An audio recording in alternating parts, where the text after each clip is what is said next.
Amados, bendito día, ¿cómo están? Gracias a Dios, me da mucho gusto estar aquí con ustedes nuevamente, el Señor ha sido muy bueno. Quiero pedirles, por favor, amados, que juntos vayamos a Mateo 26:41. Es un mandamiento que ustedes conocen, que hemos aprendido, es un bendito mandamiento. Y pues hoy vamos a aprender acerca de este mandamiento, vela y ora. Mateo 26, versículo 41, que dice así: velad y orad para que no entréis en tentación. El espíritu a la verdad está dispuesto, pero la carne es débil. Y conscientes, amado Dios, de esta debilidad en la que nosotros vivimos, es que venimos delante de ti esta mañana.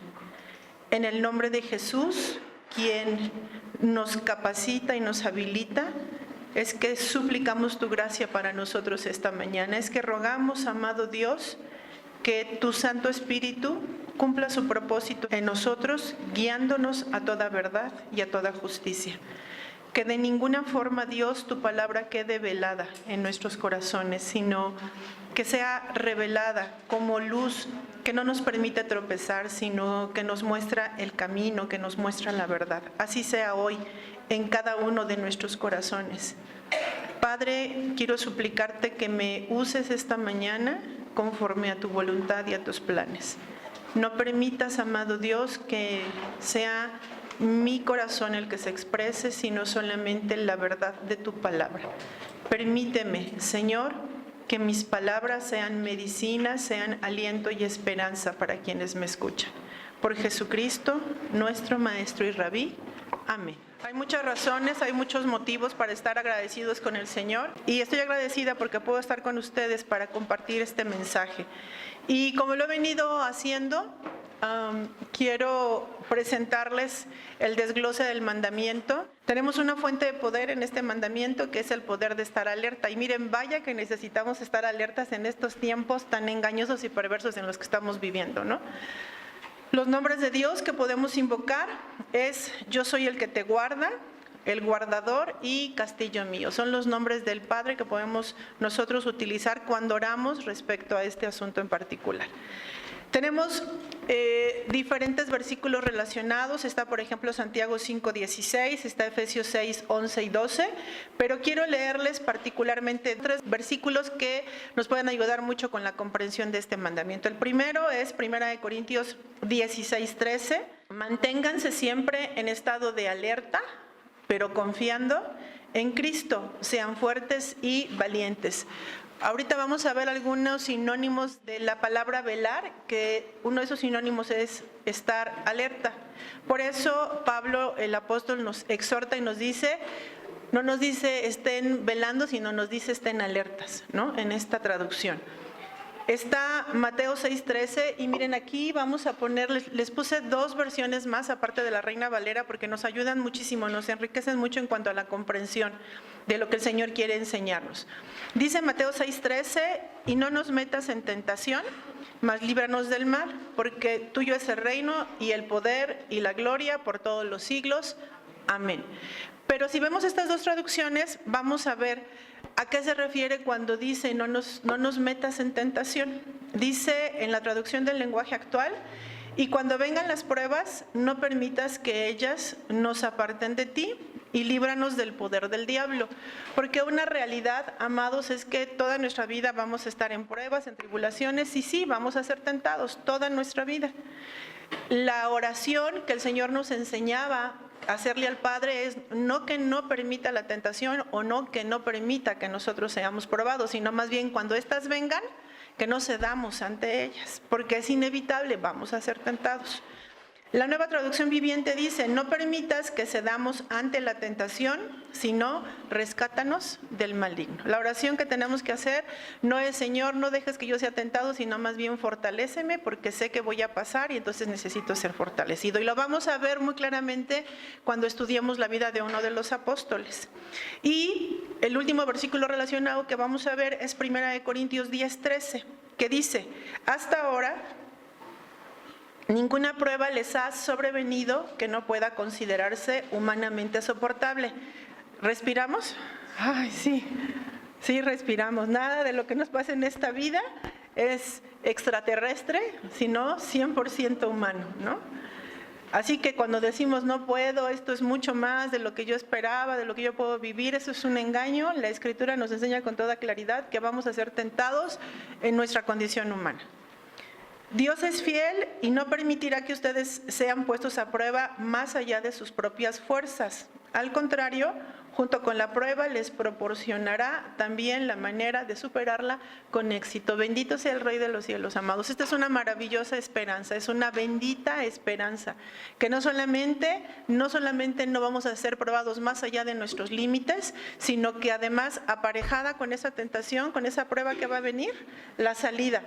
Por eso una expresión que usa nuestra pastora cuando nos enseña acerca de las pruebas nos dice, tenemos que saber que esa prueba, esa dificultad antes ya pasó por las amorosas manos de Dios, ¿se acuerdan? De manera que este problema, dificultad, tentación ya fue resuelto, amados. Ya está resuelto, solamente quiere perfeccionarnos. Juntamente con la prueba está la salida. La cualidad de carácter de este mandamiento, ¿cuál será? Perseverancia, y saben que toma todo sentido, porque como vamos a estar siendo tentados toda nuestra vida, vamos a estar siendo probados, ¿de qué se trata? Pues de perseverar y de perseverar. Lo importante no es empezar la carrera, ¿saben? ¿Saben qué es lo importante? Seguir en la carrera. ¿Cuántos se quedan postrados en el desierto? ¿Cuántos se quedan postrados en el desierto? Porque se cansaron, porque se desanimaron, porque no miraron como Dios miraba, ¿no? Y perseverancia, que ustedes saben que es experimentar el poder del amor de Dios al regocijarnos en las pruebas y en las tribulaciones, pues va a ser algo que nos ayude siempre en este tiempo, ¿no?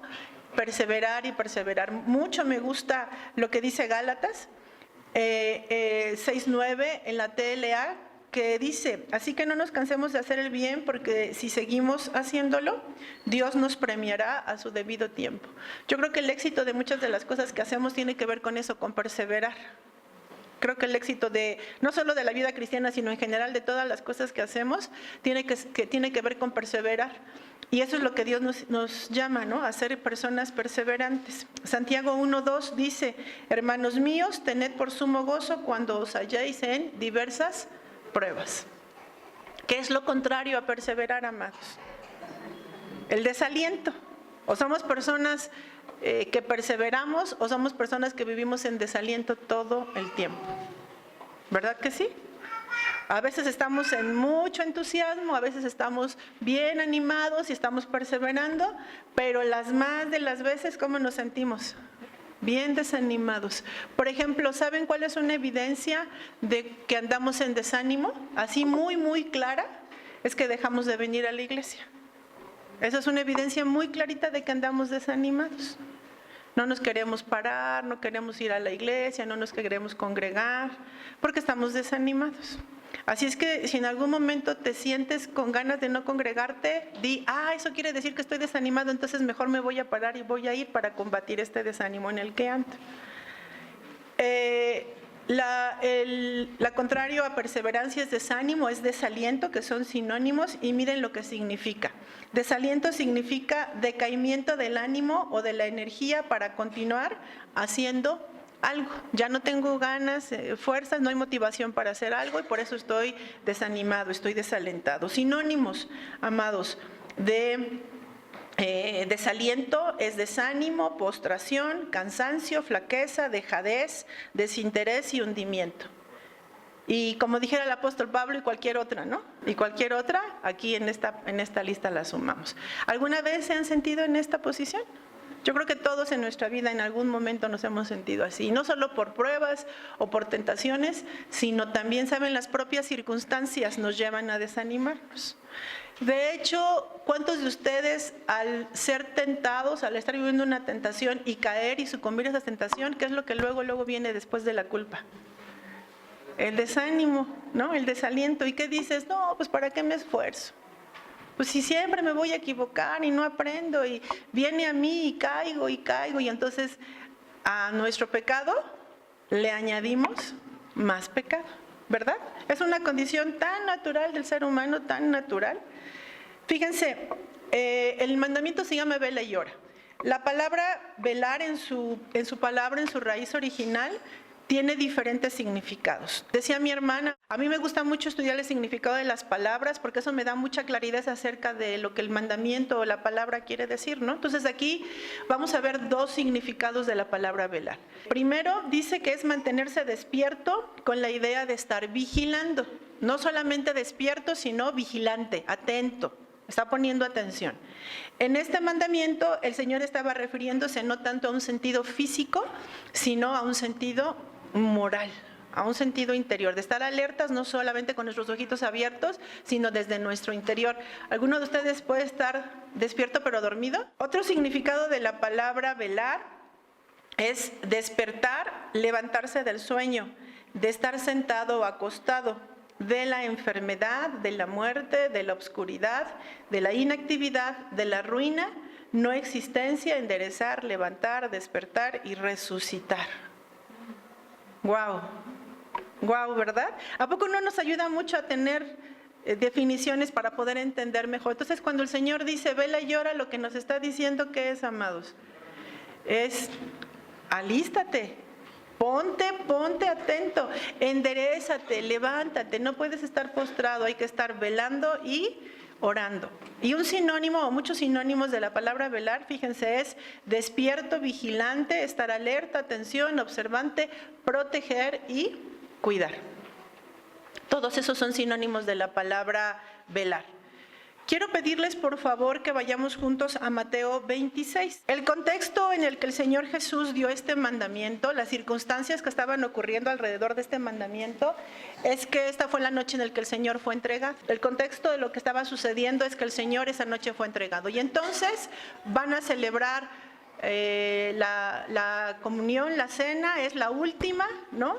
Y si de hecho vemos el relato en Juan, que es el único evangelio que lo registra, vemos cómo en el aposento el Señor Jesús empieza a dar como las últimas instrucciones a sus discípulos. No lo registra ningún otro evangelio, Juan sí, y empieza a dar las últimas instrucciones. Y este pasaje, les repito, está dado en el contexto de que el Señor está a punto de ser arrestado. Entonces, vamos a leer, por favor, versículos del 36 al 46. Están en la cena, están pues ahí, el Señor les dice, ¿no?, que va a ser entregado y empiezan a preguntarle, maestro, ¿seré yo? Está pasando todo, esto es el contexto. Entonces, 26 del 36 al 46. Ya cenaron, ya tuvieron su comunión, salen de ahí, dice, cantaron un himno y salieron al huerto del Getsemaní a orar. Vamos a leer este pasaje, por favor. Yo lo leo, ustedes me siguen con su vista, por favor.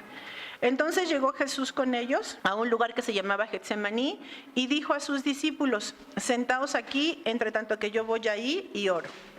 Y tomando a Pedro y a los dos hijos de Zebedeo, comenzó a entristecerse y a angustiarse en gran manera. De los 12 tomó a 3 solamente, a Pedro y a los dos hijos de Zebedeo. Los demás se quedaron aparte, solamente tomó a estos 3.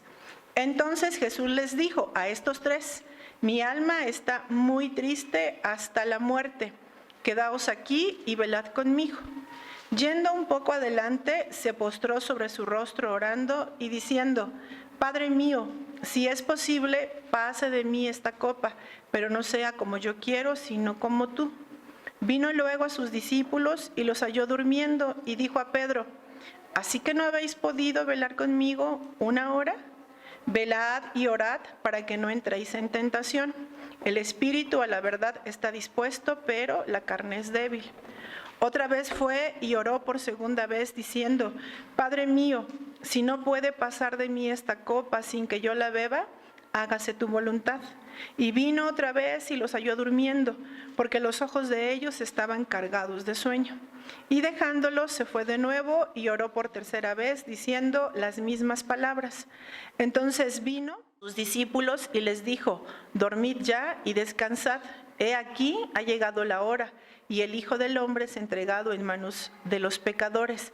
Levantaos, vamos, ved, se acerca el que me entrega. ¿Cuántas veces regresó el Señor? 3 veces, ¿no? ¿Y qué pasó? Las 3 veces, registra la Escritura que los encontró durmiendo. Pero fíjense, la instrucción del Señor en el versículo 38 fue, velen y oren conmigo. ¿Sí? Velen y oren conmigo. Es decir, Él se apartó de estos 3 y se apartó para orar también, pero no les dijo, aquí espérenme dormidos mientras yo voy a entrevistarme con el Padre. Lo que dijo es, velen conmigo, oren conmigo, ¿no? Estemos en un mismo sentir. ¿Por qué, si a los tres les dio la instrucción, a quien se dirige directamente es a Pedro? ¿Sí se dan cuenta que la Biblia dice que se dirige a Pedro cuando a los tres les dio la instrucción? Eso me resaltó mucho, ¿saben? Cuando estudié este mandamiento. ¿Por qué solo a Pedro y no a los otros dos? O sea, no en general, ¿no? Por supuesto que sí, cuando el Señor da instrucciones no las da específicamente a uno, son cosas generales, pero en este contexto se dirigió particularmente a Pedro. ¿Cuál es la razón, amados? La razón la vamos a encontrar en Marcos. Vamos por favor a Marcos 14:37. No está en Marcos 14:37, pero quiero que vayamos ahí antes de irnos a Lucas, porque es en Lucas donde está. Marcos 14:37 y 40. Vino luego y los halló durmiendo, y dijo a Pedro, Simón, ¿duermes? ¿No has podido velar una hora? Velad y orad para que no entréis en tentación. El espíritu a la verdad está dispuesto, pero la carne es débil. Otra vez fue y lloró y diciendo las mismas palabras. Al volver, otra vez los halló durmiendo, porque los ojos de ellos estaban cargados de sueño, y no sabían qué responderle. ¿Se dan cuenta que aquí ya tenemos más datos? Se ve que el Señor le dice más palabras a Pedro, ¿no? Y le dice, ¿duermes? ¿No? ¿Duermes? Y en el versículo 40 le dice que sus ojos estaban cargados de sueño. La palabra dormir, miren, significa estar acostado para descansar. Eso es lo que significa. O sea que el Señor le estaba diciendo a Pedro, ¿te acostaste para descansar, Pedro? Te dije que te quedaras velando conmigo, ¿ya te acostaste a la siesta, Pedro? Cargados de sueño significa pesar, gravar, abrumar, pesado, carga, grave y duro. ¿Alguien ha sentido un sueño así que no puede ni abrir los ojos? ¿Sí? Pobre Pedro, así estaba. Así que apenas si podía mantener sus ojitos abiertos, ¿no? Ahora les decía, la pregunta es ¿por qué solo a Pedro y no a todos? Vamos a Lucas, por favor, amados, capítulo 22, 31. Voy a leer del verso 31 al 34. ¿Se acuerdan cómo se llama cuando encontramos en los diferentes evangelios los mismos relatos? Son versículos paralelos, ¿ok? Cuando encontramos en más de un evangelio un relato, estamos hablando de que son versículos paralelos. Lo que vamos a leer ahora en Lucas es el versículo paralelo a lo que leímos en Mateo, ¿ok? Entonces, 22, 31 y 34. Dijo también el Señor, Simón, lo que leímos antes está sucediendo en el Getsemaní, pero esto está sucediendo antes, ¿ok? Está sucediendo antes. Dijo también el Señor, Simón, Simón, he aquí Satanás os ha pedido para zarandearos como a trigo. Pero yo he rogado por ti, que tu fe no falte, y tú una vez vuelto confirma a tus hermanos. Él le dijo, Señor, dispuesto estoy a ir contigo no solo a la cárcel, sino también a la muerte. Y él le dijo, Pedro, te digo que el gallo no cantará hoy antes de que tú niegues 3 veces que me conoces. Pero ¿cómo le llamaba? ¿Se acuerdan? Le dijo Simón, pero el Señor le cambió el nombre. Le puso Pedro, ¿no? El Señor le cambió el nombre. Pero en este asunto, fíjense cómo le habla, no le dice Pedro, le dice Simón, como resaltando el asunto es serio. El asunto es serio. ¿Sí les pasa que cuando hablas con alguien serio le hablas por su nombre? ¿Sí? No usas el diminutivo, no usas, ¿no? Hablas en su nombre. Es en serio el asunto, ¿no? Va de veras el tema, ¿no? Lo segundo, amados, que quiero resaltar, y esto es como entre paréntesis del centro de este mensaje, es el hecho de lo que le dice en el versículo 31 y 32. La parte final del 31 le dice, Satanás ha pedido tu vida para zarandearla. Zarandear significa para tentarla, para probarla y si es posible hasta para destruirla, ¿no? Eso es zarandear. Y en el versículo 32 le dice, pero yo he rogado por ti que tu fe no te falte. ¿Cuántas veces oramos diciéndole a Dios, Señor, no quiero esta prueba? Señor, sácame de esta prueba. Ya no aguanto, está más allá de mis fuerzas. ¿Alguna vez has orado así? Que le dices, esto me rebasa, ya no puedo, ya sácame, Señor, de esto. No fue la oración de Jesús a favor de Pedro. Nunca le dijo, Pedro, pero he orado para que el Señor te lleve por otro lugar y el diablo ni te vea. No, lo que el Señor le dijo a Pedro es, vas a ser probado, vas a ser tentado, pero yo he orado para que tu fe no te falte. Esa debe ser nuestra oración, amados. En las pruebas, en las tribulaciones, jamás, nunca debemos decirle al Señor, Señor, ya sácame, ya no quiero esta prueba. Nuestra oración tiene que ser, Señor, sosténme en este tiempo. De manera que lo que tú me quieres enseñar, yo lo pueda recibir. Y no me saques de aquí hasta que no pase esta prueba. Porque si no, nos han enseñado, nos volvemos como tortas, ¿qué cosa? No volteadas. Nomás estamos cocidas de un lado, pero ¿cómo estamos del otro? Estamos bien crudas, ¿no? Bueno, bien crudos. Bueno, la torta pues está cruda, ¿no? Jamás, nunca debemos orar pidiéndole a Dios que nos saque de la prueba. Nuestra oración tiene que ser, Señor, cóceme, no me saques de aquí hasta que yo esté 100% cocido, 100% cocida. Porque eso es lo que Dios quiere hacer con nosotros. Y es tan bueno nuestro Rey que a Pedro le da una esperanza y le dice, y cuando vuelvas, tú también vas a ayudarles a los otros. ¿Qué le estaba diciendo? No te preocupes, a pesar de lo que vas a pasar, a pesar de lo que vas a vivir, te digo que vas a ser levantado, que no te vas a quedar ahí postrado. Por eso, todas las pruebas ya han pasado antes por las amorosas, las poderosas, las suficientes manos de nuestro Rey, porque Él no nos quiere dejar postrados, sino transformarnos. ¿Cuál era el propósito? Que Pedro, habiendo sido restaurado, pueda ayudar a otros en su restauración. Con la misma consolación con la que nosotros hemos sido consolados, es que Dios quiere que consolemos a los demás. Esto solo entre paréntesis acerca de lo que estamos hablando. Ahora sí, vamos a regresar por favor a Mateo 26:41. Dice Mateo 26:41 en la traducción del lenguaje actual. Dice, no se duerman, oren para que puedan resistir la prueba que se acerca. ¿Se acuerdan a quién le dijo esto el maestro? A los apóstoles, ¿no? Particularmente a Pedro. Y les dice, ustedes están dispuestos a hacer lo bueno, pero no pueden hacerlo con sus propias fuerzas. O como nos han enseñado, en tu propia justicia, ¿no? Sí, realmente tenemos muy buenas intenciones. ¿Quién tiene buenas intenciones? ¿Quién quiere hacer la voluntad de Dios? ¿Quién quiere caminar sus caminos? Todos, ¿verdad que todos queremos? Pero dice un dicho popular que de buenas intenciones están llenos los panteones. Dice el Señor, a la verdad ustedes están dispuestos, pero con sus propias fuerzas no van a poder hacer eso que ustedes quieren hacer. La traducción de la palabra de Dios para todos dice, quédense despiertos y oren para que no caigan en tentación. El espíritu, y vean que espíritu está con minúscula, porque se está refiriendo a nosotros, ¿sí? No al espíritu de Dios, sino al espíritu del hombre. El espíritu está dispuesto a hacer lo correcto, pero el cuerpo es débil. Sí, sí queremos, pero el cuerpo no nos ayuda, ¿no? Sí, sí queremos, pero la carne no coopera. Sí, sí queremos, pero nuestro perverso corazón se expresa y nos juega malas pasadas. El Señor dice, mantente velando y orando. Tienes que estar consciente de que sí quieres, pero que no te alcanza. Tienes que estar bien consciente de eso. La instrucción de Jesús fue velar, pero ¿qué fue lo que hizo Pedro, amados? La instrucción del maestro fue, quédate despierto, ayúdame, sosténme. ¿Y qué hizo Pedro? Le pregunta el maestro, ¿duermes, Pedro? ¿No te dije que te quedaras despierto?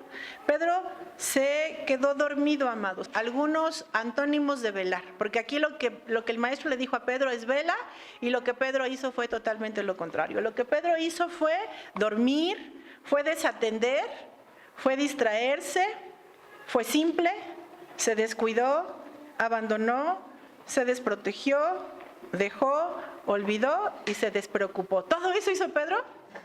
Sí. Todo eso hizo Pedro. ¿Todo eso hacemos nosotros? Sí, todo eso hacemos nosotros. ¿Alguien se está identificando? Yo la verdad es que sí. Yo la verdad es que sí. Y miren, me identifico porque como nunca antes en la historia de la humanidad, saben que nuestra generación, lo que hoy estamos pasando, es que somos una generación que está siendo envuelta, que está siendo abrazada, que está siendo atacada por información, por doctrina, que tienen como único propósito alejarnos de la verdad, como nunca antes, ¿no? Como nunca antes en la historia de la humanidad. Y esas cosas que no nos permiten estar velando, saben, tienen un disfraz muy específico, y ese disfraz es la distracción, nos están distrayendo. Es un disfraz muy particular y es la distracción. El Señor nos está llamando a ser gente que vela, a ser gente que ora, pero todas las circunstancias que alrededor de nosotros están tienen como propósito todo lo contrario, que nos durmamos, que nos distraigamos. Estamos bien distraídos, estamos bien entretenidos y lo último que estamos haciendo es velar y orar, es estar despiertos. Miren, por ejemplo, de manera práctica, ¿cómo es que nos estamos distrayendo, que nos estamos desentendiendo de las instrucciones de Dios? Por ejemplo, les decía el entretenimiento, la distracción, amados, la diversión, pues es algo que está mucho en el día a día, ¿no? Queremos divertirnos. De hecho, nuestros niñitos dicen, es que no es divertido lo que me dices. Estoy muy aburrido porque esto no es divertido. También nos han vendido el hecho de que la educación tiene que ser divertida y que si no los diviertes, si no los entretienes, no funciona. ¿No es cierto que nos han dicho eso? ¿Verdad? Pero eso es un pensamiento totalmente contrario a lo que el Señor enseña. Queremos divertirnos, fiestas, viajes, reuniones, deporte, inmoralidad, alcohol, drogas, etcétera, etcétera, etcétera. Queremos divertirnos, queremos pasarla bien. Queremos entretenernos y pues la diversión y el entretenimiento tienen que ver mucho, ¿no? Queremos pasar el rato. ¿Cómo estás? Pues aquí pasando el rato. Aquí nomás entreteniéndome tantito. Lo hacemos a través pues de la tele, de los videojuegos, del celular, del WhatsApp, del internet, todas las redes sociales que hay. Salir de compras, salir a comer, ir al cine. Pero vamos a ver una película cristiana. El teatro, la música, hacer amistades, tener lecturas vanas, queremos entretenernos, queremos descansar, nos levantamos a las 10 de la mañana, dormimos durante el día, todo nos da pereza. De hecho, fíjense que platicaba con una mamita y me decía, mi hijo ya no quiere hacer nada, ya no quiere estudiar, ya no quiere pararse, ya no quiere, ¿no? Y saben que esa es una consecuencia de niños que pasan mucho tiempo en el celular, en la tablet, en la computadora, que ya no quieren hacer nada, que solo están concentrados ahí. Queremos descansar, queremos relajarnos, vacaciones, tenemos pereza. Y este concepto de las vacaciones, ay sí, tómatelas porque ya te las mereces. O tú mismo dices, sí, ya me las gané. Ya he trabajado como burro todo el año, ya me merezco mis vacaciones, ¿cómo de qué no? Son conceptos que nos llevan a distraernos, amados, que nos entretienen. ¿Será que el trabajo también es una actividad que nos distrae? Uy, claro que sí, por supuesto que sí. Y el trabajo visto desde la perspectiva de no como el medio que Dios utiliza para proveer y suplir nuestras necesidades, sino ese trabajo que ocupa mucho de nuestro tiempo, todo de nuestro tiempo, ese trabajo que lo hacemos porque queremos obtener riquezas, pensamos que el trabajo es nuestro proveedor, es nuestro sustento, ese trabajo que nos va a permitir tener recursos materiales, porque como los bienes materiales me sostienen y me afirman, pues el trabajo también me sostiene y me afirma. Queremos asegurar nuestro futuro a través de lo que el trabajo puede darnos. Y saben que una evidencia de cuando nosotros vemos al trabajo como nuestra fuente de ingreso y lo que nos sostiene, ¿saben lo único que está evidenciando? Es que somos personas que tenemos temor a la pobreza, a la escasez. Y por eso trabajas y por eso acumulas, porque no vaya a ser que un día me quede sin dinero, ¿no? Por ejemplo, los afanes de la vida, y miren, aquí me quiero detener un poquitito, me quiero detener. Estamos hablando acerca de distractores, acerca de cosas que no nos permiten estar atentos. Y los afanes de la vida son una cosa de verdad tan particular. De hecho, acerca de esto en la parábola del sembrador. Y afanes tiene que ver con algo que me preocupa mucho, algo que me angustia mucho, en lo que estoy muy involucrada porque me angustia, ¿no? Y, por ejemplo, hablando de mujeres, de las amas de casa, ¿será que hay afanes para nosotras las mujeres? ¿Será, amadas? ¿Verdad que antes de un tiempo con el Señor hay que meterle una carga a la lavadora? Hay que dejar los frijoles en la olla y las jergas listas, ¿no? Y entonces estás en tu segundo versículo de Proverbios y ya te acordaste, no compré el pollo ayer. Y luego el cuarto versículo, mi marido hoy sí viene a comer. Y miren, esta palabra de afán en citas como Mateo 6:34, 13:22 y Lucas 21:34, la palabra significa de afán, significa distracción, ansiedad y preocupación. Exactamente lo mismo. En Mateo 6:34 habla acerca de lo que les decía, ¿no? De la parábola. Y entonces, cuando hablamos de afán en la Escritura, ¿de qué estamos hablando? De eso, de algo que nos distrae, que nos desconcentra de lo verdaderamente importante. Escuchen lo que dice Lucas 21, 34, 36. Dice, mirad también por vosotros mismos, que vuestros corazones no se carguen de glotonería y embriaguez y de los afanes de esta vida. Y venga de repente sobre vosotros aquel día. Velad, pues, en todo tiempo, orando que seáis tenidos por dignos de escapar de todas estas cosas que vendrán y de estar de pie delante del Hijo del Hombre. El Señor estaba hablando de lo que iba a acontecer en los últimos tiempos, aquí en esta parte de Lucas, y está diciendo cómo van a ser esos días, qué va a pasar. Y entonces el Señor advierte y dice, aguas, alístate, no vaya a ser que porque estés distraído en estos afanes de la vida, estas circunstancias te agarren desprevenido y tengas que pasarlas. ¿A causa de qué? De que estamos afanados, de que estamos entretenidos, de que estamos distraídos, no con las cosas de Dios, sino en los asuntos de este mundo. Obtener conocimiento, por ejemplo, y obtener conocimiento solo por eso, por el hecho de obtener conocimiento, solo por ser más culto, más preparado, por tener una conversación, solo por eso. Conocimiento por conocimiento. Miren, Eclesiastés 1:18 dice, el hombre más sabio de este mundo, el hombre más sabio de este mundo dijo, lo cierto es que mientras más sabes, más se sufre. Mientras más se llena uno de conocimientos, más se llena de problemas. Todos burros, ¡eh! No, no estoy diciendo eso, amados. Estoy hablando acerca de que cuando el conocimiento se convierte en eso, en tu afán. En eso, en que sea tu meta, tu prioridad. Por supuesto que tenemos que saber cosas. Ya nos enseñaron cómo va a funcionar el milenio, ¿se acuerdan? Va a haber gente que gobierne, que tenga que estar capacitada, preparada. ¿Sí? No estoy hablando de que todos burros. Eso iría en contra de la naturaleza de nuestro Rey, que es todo sabio y todo inteligente. Y nosotros tenemos su naturaleza. Queremos hacer nuestra voluntad. ¿Cómo nos distrae eso de estar velando y orando? Los problemas y las dificultades, ya lo vimos, son parte de las cosas que nos distraen, ¿no? Que nos ocupan mucho. Ahora, ¿está mal viajar? ¿Está mal trabajar? ¿Está mal querer? No, no estoy diciendo eso, amados. Pues es parte de la vida, ¿no es cierto? La pasamos bien padre. Nos reunimos, tomamos cafecito, conversamos, nos animamos. El reunirnos en una fiesta, porque para esto se vuelve para nosotros una fiesta, es parte de la vida. Todas estas cosas son parte de la vida. ¿Cuál es realmente el problema? El problema es que no estamos entendiendo que eso solo es parte de la vida, pero que Dios nos ha pedido que seamos personas que estemos velando y orando, porque hay circunstancias, precisamente en nuestra vida, que así como Pedro, van a atacarnos.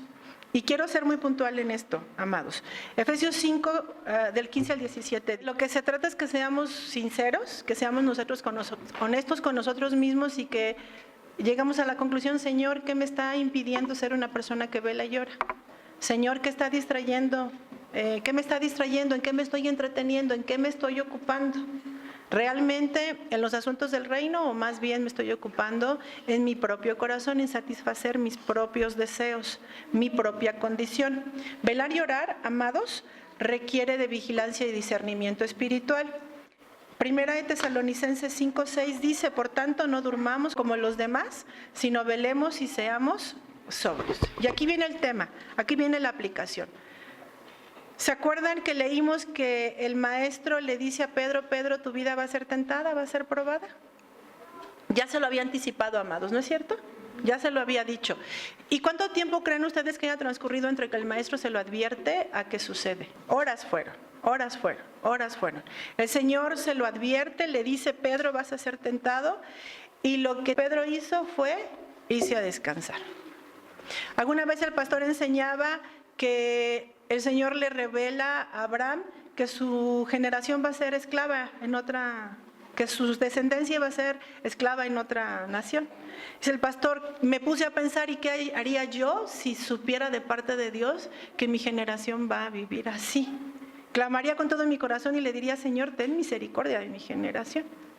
Lo que a Pedro le dice el maestro es una cosa tremenda. Le dice, Satanás ha pedido tu vida para zarandearla. Y Pedro lo que hace es irse a dormir. ¿Estaba cansado? Sí, es una realidad.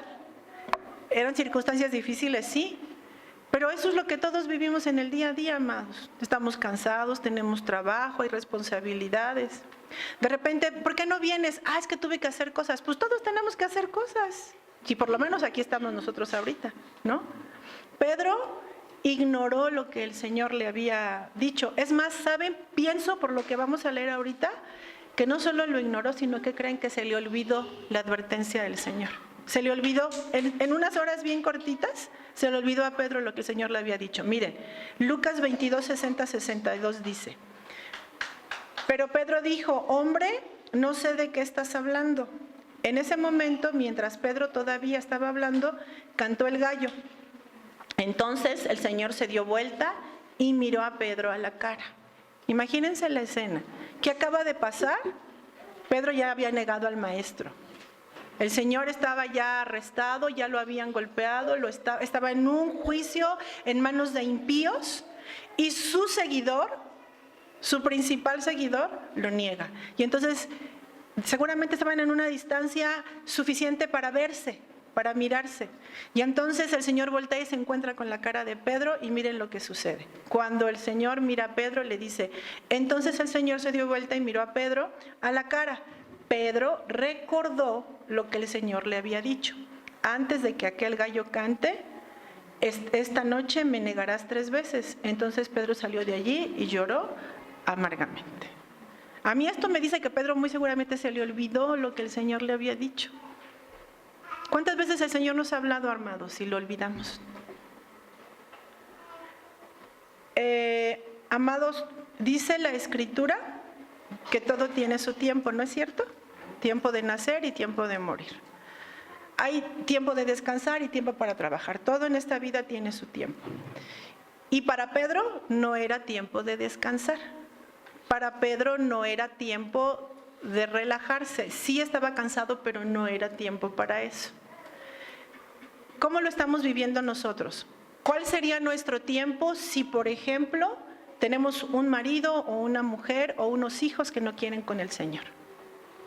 ¿Cuál sería nuestro tiempo entonces si hay enfermedad en casa, si hay problemas, no puedo vencer el pecado, las tentaciones me apresionan todo el tiempo? ¿Cuál sería el tiempo que estamos pasando nosotros? Y lo estamos ignorando y nos vamos y nos dormimos como Pedro, cuando lo que tendríamos que estar haciendo, ¿qué es? Ayunando. ¿Vendrán tiempos mejores?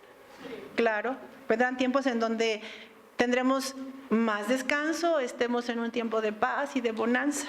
Pero hay otros tiempos en los que de ninguna manera y bajo ninguna circunstancia es tiempo para descansar y para dormir. Tomó la decisión de irse a buscar del Señor para tener dirección acerca de lo que estaba pasando, de qué tenía que hacer. Papito, ¿cuándo has tomado un tiempo para irte a buscar a tu rey, para que él te dé dirección acerca de lo que está pasando en tu casa? Mamita, señorita, como un tiempo de búsqueda del Señor. Entonces no estás entendiendo los tiempos que estamos pasando. ¿Sí me estoy explicando, amados? Todo en esta vida tiene su tiempo, todo en esta vida. No hay miel y dulzura eterna. No hay miel y dulzura, y hay circunstancias. Nuestro bendito Dios sabe, como conoce este corazón duro, justamente como conoce esta condición, por eso trae estas circunstancias, porque con estas nos quiere animar, nos quiere empujar a buscarlo. Pero nosotros como Pedro, porque no somos distintos a él, lo que hacemos es ignorar, es desproteger, es descuidar, es voltear nuestro rostro y decir: mejor, ni me meto, ¿no? ¿Para qué? Tengo sueño, estoy cansado, no puedo. Y olvidamos que el Señor está usando estas circunstancias solo para hacernos voltear nuestros ojos a Él. Y recuerden, dijo: pero cuando te levantes, ¿no? Tú vas a ministrar a los demás, tú vas a ayudar a los demás. Efesios 6, 18, miren lo que dice, amados: orando en todo tiempo con toda oración y súplica en el Espíritu, y velando con ello con toda perseverancia y súplica por todos los santos. Amados, déjenme leerles esto que escribí, por favor. Hermanos, no es tiempo de distraernos, de dormir, de ser tibios, de abandonar, de ignorar los hechos, de justificarnos, de acusar, de atemorizarnos o de autocomplacernos.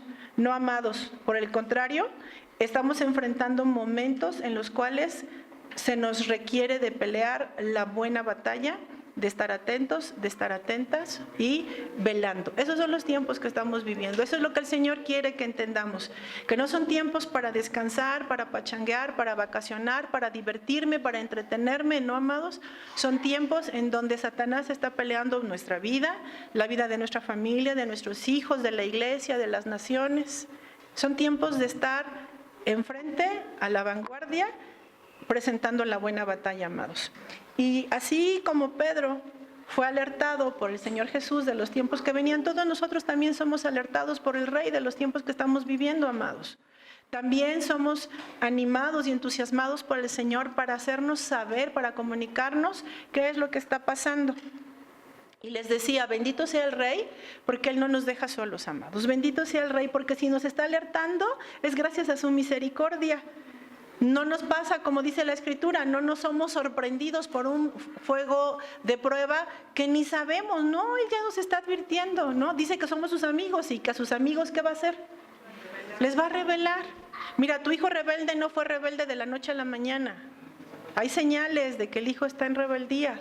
Tu marido no es infiel y no te diste cuenta de la noche a la mañana, o al revés, no fuiste infiel, te acostaste fiel y te despertaste inmoral. Te acostaste puro y te despertaste perverso. No, amado, no es así. Él es nuestro amigo y dice que quiere revelarnos sus secretos. Por eso, Él siempre, constantemente nos está dando luces acerca de lo que está pasando. ¿Con qué propósito? Para que estemos velando y orando. No nos vaya a pasar como a Pedro, que terminemos llorando amargamente. Y hasta podamos decir, es que si lo hubiera sabido, es que si lo hubiera visto, pues ahí estuvo siempre, ¿no? Siempre estuvo ahí, solo que no hubo ni discernimiento, ni vigilancia, ni atención para presentar la buena batalla. Pero bendito sea el Rey, de verdad, porque saben, como profeta siempre hago esto, amados. Hablo así, estas cosas, porque me gusta declarar, ¿no?, el pecado, el error. Como profeta soy así, ¿no? Pero algo que he aprendido es que no solamente está el pecado del hombre, sino también la misericordia de Dios. Seríamos destruidos si solo nos quedáramos en el pecado. También está la misericordia de Dios presente en nuestras vidas. Por eso, amados, quiero pedirles que juntos leamos Juan 16:33.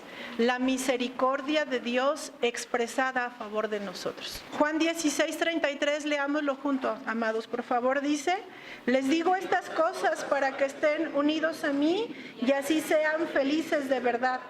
Pero tengan valor, yo he vencido a los poderes que gobiernan este mundo. Pero tengan valor, yo he vencido a los poderes que gobiernan este mundo. Satanás ya ha sido derrotado, amados. Ya no tiene poder y autoridad sobre nosotros. El Hijo de Dios ha vencido por nosotros, para nosotros. ¿Es esperanzador, no les parece? Porque a pesar de nosotros mismos, Él es Dios. A pesar de nosotros mismos, Él está aquí, extendiendo nuestra mano y nos dice, pero cuando seas levantado, tú vas a poder ayudar a otros, tú vas a poder entrenar a otros, tú vas a poder guiar a otros. Ese es el deseo del corazón del Rey, no vernos destruidos, sino ver generaciones transformadas para su gloria y para su honra. Bendito seas, Padre. Bendito seas porque no nos dejas postrados en esta condición de carne, en esta condición de muerte, Padre, que no te alaba, que no te glorifica. Amado, ¿cómo poder enfrentar la vida sin ti es imposible? ¿Cómo poder enfrentarnos aún a nosotros mismos sin tu conocimiento es devastador, Padre? Pero bendito seas porque tú has vencido al mundo. Bendito seas porque tu vida justa, porque tu muerte vicaria y tu resurrección poderosa ha ganado para nosotros lo que era imposible por la carne. Bendito seas porque no estamos solos, ya no estamos huérfanos. Ahora te tenemos a ti.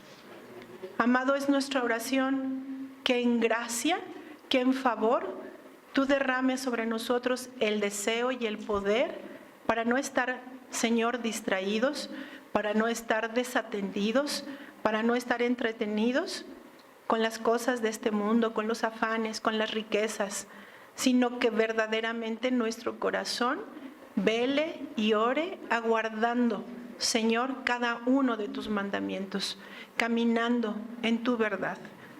Amado, apartados de ti nada podemos hacer. Permítenos estar pegados a la vida, no solo para que nuestra vida sea transformada, sino para que tu nombre sea glorificado a través de nosotros, para que el reino de los cielos se establezca en esta tierra, en nuestras casas, en nuestras familias, pero sobre todo, papá, en nuestros corazones. Tú eres nuestro castillo, tú eres nuestro refugio y a ti clamamos en esta mañana, Padre. Amén.